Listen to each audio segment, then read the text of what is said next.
شاہ تار پر ہر آن رحمت کی نظر رکھنا، کرے دن رات یہ سنت کی خدمت یا رسول اللہ۔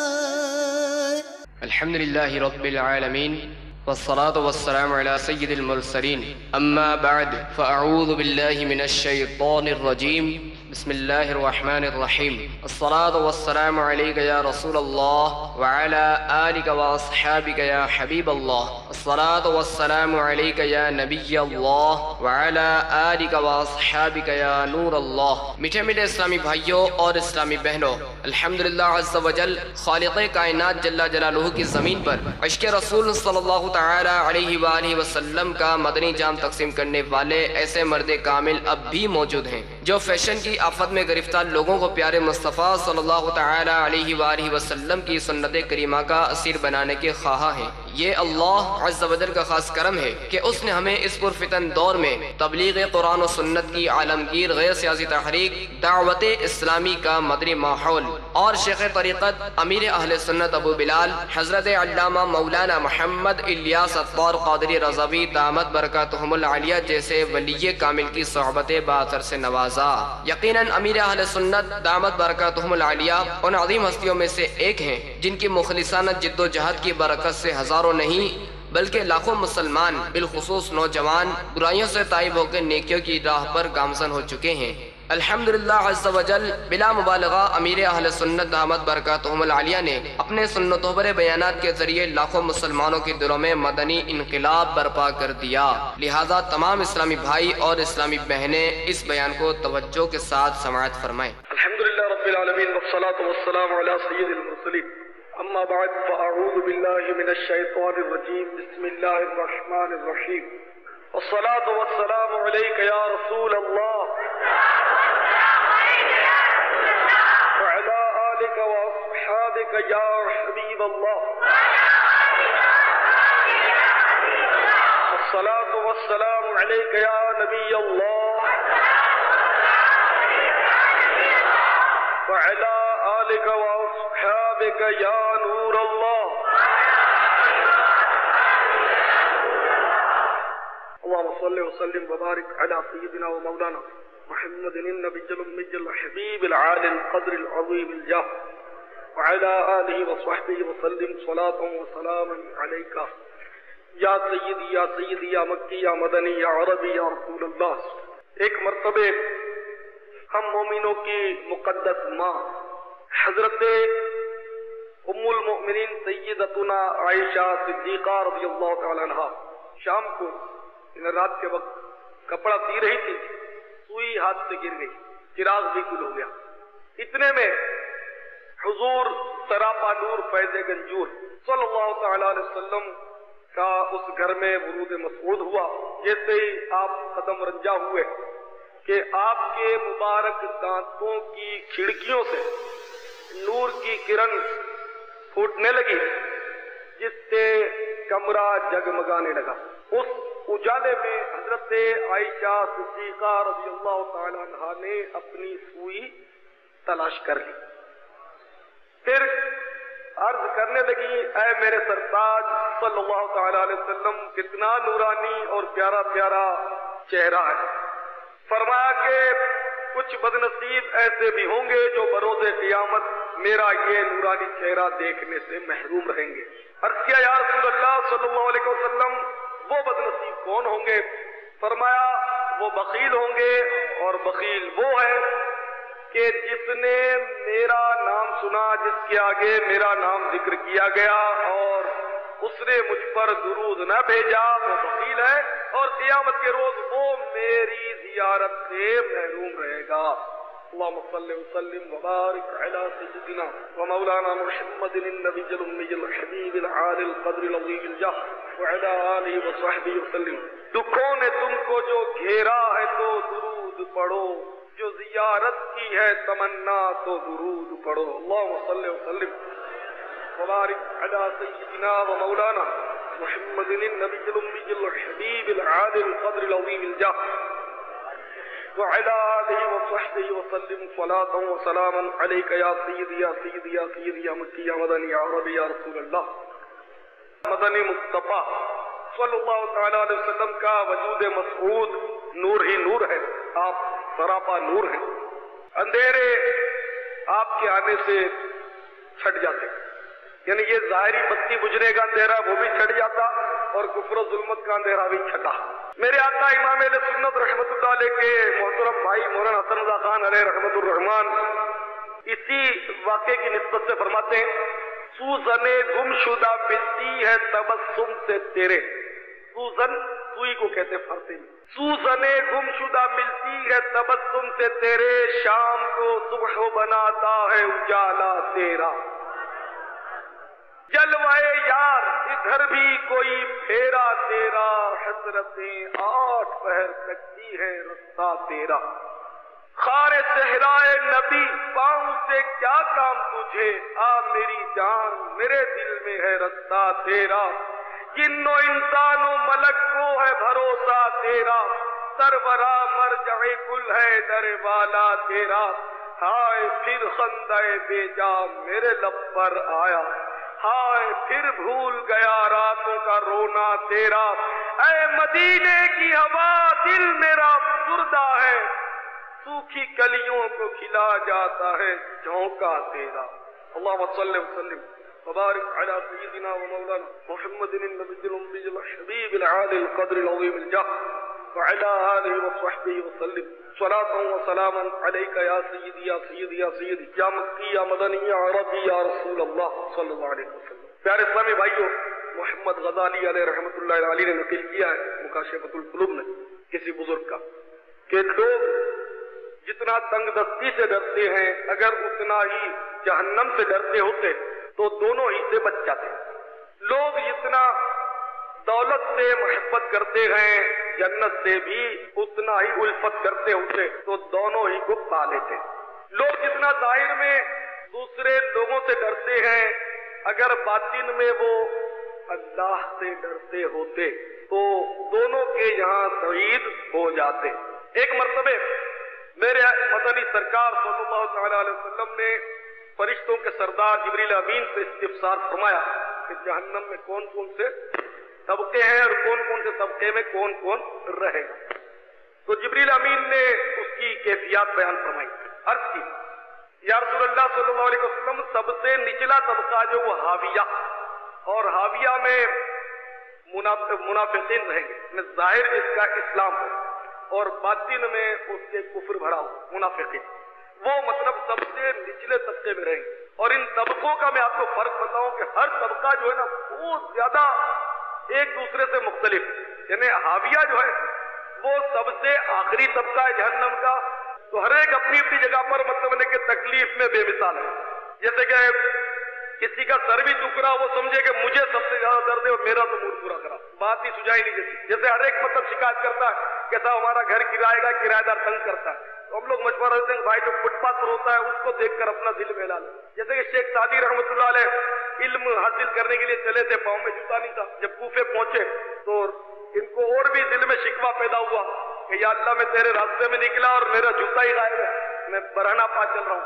جامع مسجد کوفہ میں جب نماز کے لیے تشریف لے گئے تو باہر ایک شخص پڑا ہوا تھا جس کے دونوں پاؤں ندارت. فوراً سمجھ گئے کہ یار اپنے تو جوتے ہی غائب ہیں، اس بیچارے کے تو دونوں ہی پاؤں غائب ہیں. فوراً مسجد میں حاضر ہوا، فرماتے ہیں اور میں نے اللہ کی حضور سجدہ کیا کہ یا اللہ اپنی پہ ہی تک بات ہے، اس کی تو بیچارے کے پاؤں بھی چلیں گے، تو تیرا شکر ہے اب آئندہ کبھی شکوے کا مطلب ذہن میں نہیں لاؤں. پھر فرماتے ہیں کہ میں نے کبھی زندگی میں شکوہ نہیں کیا، پہلی اور آخری بار ایک ہی شکوہ تھا کہ میرے جوتے کہاں. تو اسی طرح مطلب ہم اگر اپنی تکلیف کو دیکھیں تو ہمیں اپنی نچلے کو دیکھنا چاہیے. صاحب مطلب ہماری تنخواہ کم ہے تو ہم مطلب اڑتے رہتے ہیں، تو ہم اس کو دیکھیں جو بیچارہ بے روزگار ہے، روزی نہیں ملتی. اچھا جو بے روزگار ہے وہ اگر کڑ کرتا اپنے تو مجھے نوکری نہیں ملتی اور پریشانی ہے، تو اس کو دیکھے جو قرض دار ہے. بے روزگار سے زیادہ خطرناک حالات قرض دار کے ہوتے بیچارے کے، ایک تو اپنا پیٹ نہیں بھرتا، دوسرے وہ قرض کو ہے وہ جان کو ہوتے. تو اس طرح ہر ایک مطلب اپنے سے نچلے کو دیکھے تو مسائل سب کے حل ہو جائیں گے، اور اگر اوپر ہی اوپر دیکھیں گے تو کسی کا بھی مسئلہ حل نہیں ہوگا. یعنی کہ وزیر دیکھے کہ صدر مجھ سے بڑا ہے اور اس کو ایسے، تو صدر سوچے گا میرا ملک تو مقروض ہے، کاش میں امریکہ پھر آگے ہی بڑھتا چلا جائے گا، اس کا سلسلہ رکتا نہیں. تو دیکھنا اوپر نہیں ہے بلکہ نچلے طرف دیکھیں گے تو انشاءاللہ مسئلہ حل ہوگا. دوبارہ میں عرض کر رہا تھا کہ حاویہ جو ہے سب سے ہولناک طبقہ ہے اور اس میں منافقین رہیں گے. اس سے اوپر جو طبقہ ہے وہ ہے جہیم. جہیم میں مشرکین رہیں گے، پھر اس کے بعد سقر ہے، اس میں صائبین رہیں گے، پھر اس کے مطلب اوپر حطمہ، سعیر جس میں یہود اور نصارہ وغیرہ بالترتیب رہیں گے. اور اوپر کا جو سب سے اوپر کا طبقہ ہے اس کا نام ہے جہنم. ویسے اجتماعی طور پر ہم اس کو ذات و طبقے کو کہتے ہیں نا جہنم، لیکن اصل جو سب سے ہلکے عذاب والا طبقہ ہے وہ ہے جہنم. اور اس جہنم میں اہل کبائر رہیں گے. جبریل امین نے عرض کیا اور جبریل امین ایک دم یہ کہہ کر چپ ہو گئے، خاموش ہو گئے. تو سرکار صلی اللہ علیہ وسلم نے ارشاد فرمایا کہ جبریل بتا دے کیوں نہیں ہو جہنم میں کون رہیں گے، تم رک کیوں گئے؟ اور سرکار نے ایک دم پریشان ہو کر فرمایا کہ جہنم میں کیا میری امت کے اہل کبائر رہیں گے جنہیں کبیرہ گناہ کرنے والے؟ تو جبریل امین نے بہت ہی چپکے سے عرض کیا یا رسول اللہ صلی اللہ علیہ وسلم، جی ہاں آپ کی امت کے وہ بد نصیب لوگ جہنم میں رہیں گے کہ جو کبیرہ گناہ کرتے ہوں گے اور توبہ کیے بغیر مر گئے ہوں گے. سرکار نے یہ سنا تو ایک دم آپ پر گریا طاری ہو گیا اور آپ زمین پر تشریف لے آئے، بہت رنجیدہ ہو گئے. جبریل امین بھی رونے لگے اور روتے ہوئے چلے گئے. پھر یہاں صحابہ کرام نے دیکھا تو یہ ماجرا تو وہ بھی رونے لگے. سرکار کا امت پر پیار دیکھیے اور ہماری ڈھٹائی دیکھیے. سرکار صلی اللہ علیہ وسلم اس لیے رنجیدہ ہو رہے کہ میرے امت کے گناہگار جہنم میں جائیں گے، لیکن ہم گناہگاروں کو اس کی کوئی پرواہ نہیں کہ ہمیں جنت میں ڈالا جائے یا جہنم میں جھونک دیا جائے. آپ غور فرمائیں، ہمیں کوئی پرواہ نہیں. آج کوئی ڈرنے کے لیے جہنم سے تیار نہیں. ہمارے آقا جو یقیناً قطعاً جنت کے مالک و مختار ہے، جہنم آنکھ اٹھا کر دیکھتی نہیں. یقیناً سرکار مطلب اگر پھونک مارے تو جہنم بجھ جائے، جہنم کیا ہے. لیکن سرکار نے ہمارا غم کھایا تو نہیں، سرکار نے ہمارا غم کیا تو اللہ تعالیٰ نے اپنے محبوب پر کرم فرمایا کہ میرے محبوب کی امت کے بارے میں غمگین نہ ہو. لیکن اس امت کو نہیں پڑی کچھ بھی کہ جو آقا اتنے رنجیدہ ہوں ہم گناہگاروں کے لیے، ہم بھی کبھی سرکار کا دل خوش کریں. سوال ہی نہیں. ہمیں پتا ہے کہ نماز پڑھنے سے اللہ اور اس کا رسول راضی ہوتا ہے، کس کو نہیں پتا. اور نماز قضا کرنے سے اللہ رسول ناراض ہوتے ہیں، اس کے حبیب کو رنج ہوتا ہے میرے گناہگار امتی نماز قضا کر دیا، ان کو ابھی عذاب ہوگا وہ سزا ہوگی. لیکن ہم کو اس کا کوئی احساس نہیں. کتنے بے مروت لوگ ہیں، بار بار گناہ کر کر کے ہمارے آقا صلی اللہ تعالی علیہ وسلم کو ہم رنجیدہ کر دیا کرتے. نماز ہم چھوڑیں رنجیدہ کریں، جھوٹ بول کر رنجیدہ کریں، غیبت کر کے رنجیدہ کریں، وعدہ خلافی کر کے رنجیدہ کریں، فلمیں ڈرامے دیکھ کر، ٹی وی دیکھ کر، وی سی آر دیکھ کر، ویڈیو گیم کھیل کر، ٹیبل فٹ بال کھیل کر، پتہ نہیں کیا کیا ادم بازیاں کر کے، پتنگ بازیاں کر کے ہم سرکار کو رنجیدہ کرتے. تو سرکار ہمارے غم میں اس قدر مطلب اشک باری کر، کتنی مطلب یعنی کہ یہ انتہا ہے بے مروتی. میں کہتا ہوں کہ اگر جہنم کا عذاب نہ بھی ہوتا اور ہمارے گناہوں سے سرکار رنجیدہ ہوتے ہیں تو خدا کی قسم یہ بھی محبت کے خلاف ہے کہ اپنے محبوب کو رنجیدہ کیا جائے کہ جہنم کا اتنا اچھا عذاب اور راضی کرنے پر جنت کا اتنا بڑا انعام، پھر بھی ہم کو احساس. کتنی ہماری مطلب یعنی کہ بدقسمتی اور حرمان نصیبی ایسے بے مربت لوگ ہیں. حضرت رابعہ عدویہ رضی اللہ تعالیٰ عنہ روز 1000 نفل پڑھا کرتی تھی. 1000 نفل. انہیں سرکار کی دل جوئی اور دلداری کا اتنا باس تھا. اور ہم لوگ کیسے لوگ ہیں کہ جان بوجھ کر گناہ کر کے اپنے چہرے دشمنوں جیسے بنا کر، داڑھی صاف کرا کر، نہ جانے کیا کیا مطلب ہم ایک دن میں تو پتہ نہیں کیا کیا ستم ڈھاتے ہیں. ہمارے آقا کو نہ جانے کتنے کتنے رنج پہنچاتے ہیں. ہمیں احساس، اللہ ہمیں احساس نصیب فرمائے. بہرحال تو وہ حدیث آپ کو میں نے ابھی پیش کی، خلاصہ ہی پیش کیا اس کا. اب اس کو مزید ذرا میں آگے بڑھاتا ہوں اس اللہم اجرنی من النار کے بارے میں. ابو داؤد شریف کی روایت کچھ یوں ہے کہ ایک صحابی کو سرکار نے یہ تعلیم فرمایا رضی اللہ عنہ کہ مغرب کے بعد بغیر بات چیت کیے اللہم اجرنی من النار 7 بار پڑھ لے تو اگر اس رات میں تیرا انتقال ہو گیا تو دوزخ سے آزاد. فجر کے بعد پڑھ لے اللہم اجرنی من النار 7 بار تو شام تک اگر انتقال ہو گیا غروب آفتاب سے پہلے میں تو دوزخ کی آگ تجھ پر حرام. تو اس لیے اس کو صبح شام پڑھا جائے. اور امام اہل سنت رحمۃ اللہ علیہ کی تحقیق یہ ہے کہ یہ اللہم اجرنی من النار کا جو ورد ہے یہ فجر اور عصر کے بعد پڑھا ہے. تو اب اس کو آپ یوں اپنا وظیفہ بنائیے، پاؤں تبدیل کیے بغیر بات چیت سے پہلے اللہم اجرنی من النار، اللہم اجرنی من النار، اللہم اجرنی من النار، یہ 60 بار. اول آخر درود شریف تو انڈرسٹوڈ ہے، کوئی بھی دعا پڑھنا ہے درود شریف تو پڑھنا ہوتا ہے اول آخر. تو فجر کے بعد پڑھ لیجئے اور عصر میں پاؤں بدلے بغیر آپ بات چیت کرنے سے پہلے آپ 7 بار اللہم اجرنی من النار پڑھیں. ہاں اللہم اجرنی من النار سے پہلے آپ نے اور کچھ ورد پڑھا تو کوئی مذائقہ نہیں، جیسے کہ اس سے پہلے 10 بار چوتھا کلمہ پڑھا جاتا ہے، لا الہ الا اللہ وحدہ لا شریک لہ لہ الملک ولہ الحمد یحیی و یمیت بیدہ الخیر وہو علی کل شیء قدیر. یہ پڑھا جاتا ہے 10 بار. آپ سوچتے ہوں گے ابن حی اللہ یموت ابدا ابدا یہ کیوں نہیں پڑھا؟ تو حدیث میں الفاظ اس حدیث میں نہیں ہے جو میں فضیلت، وہ دوسری حدیثیں جو دوسرے فضائل ہیں تو اس میں نہیں ہے، جتنا میں نے پڑھا اتنا ہے. اچھا تو یہ مطلب چوتھا کلمہ ہی کہہ لیں اس کو، ہم عرف میں تو چوتھا ہی کلمہ کہتے ہیں، حالانکہ قرآن میں چوتھا کلمہ نہیں کہا گیا اس کو، لیکن اب ترتیب یہی ہے تو حرج بھی نہیں ہے کہہ لیں. تو یہ چوتھا کلمہ 10 بار آپ پڑھ لیں. اللهم صل وسلم وبارك على سيدنا ومولانا محمد النبي الأمي الحبيب العالي القدر العظيم الجاه وعلى آله وصحبه وسلم. فجر اور عصر کی نماز کے بعد، فجر اور عصر کی نماز کے بعد بغیر پاؤں بدلے بغیر بات چیت کیے 10 بار لا الہ الا اللہ وحدہ لا شریک لہ لہ الملک ولہ الحمد یحیی و یمیت بیدہ الخیر وہو علی کل شیء قدیر. تو اس کے بے شمار یہاں تک کہ انشاءاللہ پورا دن وساوس شیطانی سے بچے رہیں گے. ہر دوسرا آدمی، بلکہ ہر 100 میں سے 99 آدمی چاہتے، اگر 1000 میں سے 999 کہوں تب بھی بجائے کہ وساوس کا شکار رہتے ہیں بیچارے، ہر ایک کو وساوس آتا ہے. تو اس کو آپ وظیفہ بنا لیں. تو اس کے اور بھی بے شمار فضائل ہیں. تو ایک تو فضیلت ہے کہ وہ وسوسوں سے بچے گا انشاءاللہ. ایک فضیلت یہ بھی ہے کہ پوری دنیا میں اس کے برابر کوئی اس دن میں کیا کرنے والا نہیں ہوگا الا مگر جس نے اسی کی طرح 10 بار یہ پڑھا ہو. تو اتنا بڑا اس کا رتبہ ہے. لیکن جو دوسرا بھی اسی طرح کرے تو وہ 12 آپ سے بڑھ گیا، آپ کے برابر ہو گیا. اب جس نے جتنا اخلاص کے ساتھ پڑھا، توجہ سے پڑھا، تو اس کا ثواب مزید بڑھتا چلا جاتا ہے. 7 مرتبہ کیا پڑھیں گے؟ اللہم اجرنی من النار، یعنی اے اللہ مجھے جہنم سے بچا، اے اللہ مجھے جہنم سے بچا. اور یہ بھی تو ہے نا کہ جب ہم جہنم سے پناہ مانگیں گے، اعلیٰ نے بھی لکھا ہے اس میں الوظیفۃ الکریمہ میں اسی کے ساتھ کہ جو اس طرح پڑھے تو جہنم خود اس کے لیے دعا کرے گا کہ یا اللہ اس سے مجھے بچا، یہ مجھ میں نہ آئے. تو یہ ضرور آپ وظیفہ بنا لیں اپنا انشاءاللہ. بہرحال میرے پیارے اسلامی بھائیو، جہنم جو ہے اس کا سب سے پہلا طبقہ ہے، اس میں اہل کبائر ہوں گے. اس امت کے گناہگار جو ہے وہ اس میں ڈالے جائیں گے، اور وہ جہنم بھی کم نہیں ہے، بہت ہی خوفناک ہے. بھی جہنم میں بھی بڑی آگ پر آگے اور سانپ اور بچھو اور نہ جانے کیا کیا علمان.